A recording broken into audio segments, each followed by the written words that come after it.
সময়ের সঙ্গে ক্রিকেটটা বদলে গেছে অনেক। মাঠের মতো খেলাটা এখন অনেকটাই মাঠের বাইরেরও।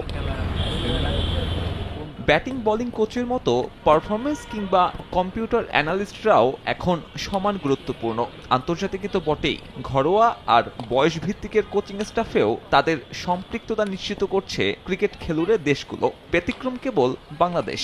দেশের একমাত্র লিস্টে টুর্নামেন্ট ডিপিএলেই পারফরমেন্স অ্যানালিস্ট নেই মোহামেডান রূপগঞ্জের মতো হেভিওয়েট দলগুলোর। 12টা টিমের খবর নিলে কোনো টিমই কম্পিউটার অ্যানালিস্ট বা পারফরমেন্স অ্যানালিস্ট পাবেন না, যেটা আমার টিমে রয়েছে।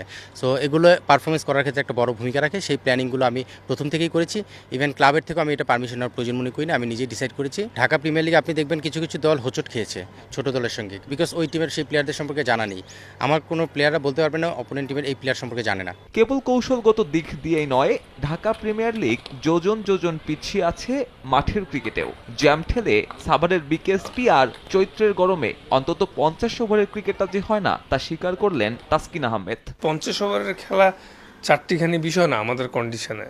মানে রোদ থাকে, হিউমিড জার্নি, তো আপনি এর আগের দিন সারাদিন রোজা রাখতেছেন, ওই ইফতারের থেকে ভোরবেলায় খেলা, সো এনাফ রিকভারি হয় না, আন্ডার পারফরমেন্স হয়, ইনজুরি রিস্ক বেড়ে যায়। এই যখন অবস্থা, তখন দেশের শীর্ষস্থানীয় লিগের মান নিয়ে প্রশ্ন ওঠাটাও তো স্বাভাবিক। ডোমেস্টিক ক্রিকেট এবং মানে পার্সোনালি স্কিল ওয়াইজ সব কিছু, কালচার থেকে শুরু করে সব মিলাই তো আমরা সব সেক্টরেই কিছুটা পিছানো।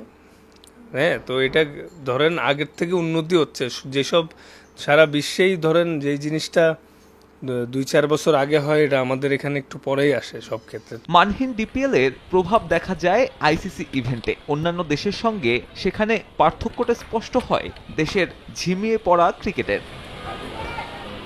সাব্বির মিথুন, সময় সংবাদ, ঢাকা।